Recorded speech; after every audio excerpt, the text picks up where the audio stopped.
Доброе утро. Это Центр управления Республики Башкортостан, и каждое утро в прямом эфире мы говорим о чрезвычайных ситуациях, которые произошли в республике за минувшие сутки. У нас в гостях представитель Госкомитета Республики Башкортостан по чрезвычайным ситуациям Хайризаманова Рената Раиль. Доброе утро. Доброе утро.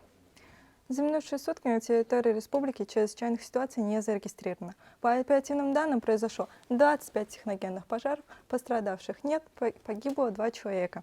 Это пожар в городе Уфе, микрорайон Нижегородка. Вчера о нем говорилось, в дополнение к пожару нашли еще одного погибшего. За сутки в Ишимбайском и Благовещенском районах потерялись граждане. В Ишимбайском районе, селе Урман-Бишкадак, потерялись 2 мужчин, найдены в медицинской помощи, не нуждаются. В Благовещенском районе потерялся в лесу мужчина, найден в медицинской помощи, не нуждается. Несчастный случай произошел в Кармаскалинском районе, село Кабаково.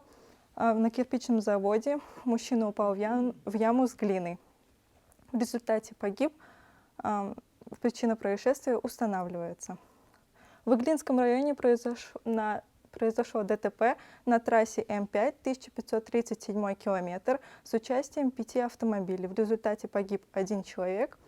Причина происшествия устанавливается. Впереди выходные. В связи с ухудшением погодных условий может быть рост происшествий на дорожно-транспортных На дороге, да, происшествия могут быть, конечно же, потому что похолодание. Просим мы граждан, пожалуйста, соблюдайте дистанцию, соблюдайте скоростной режим.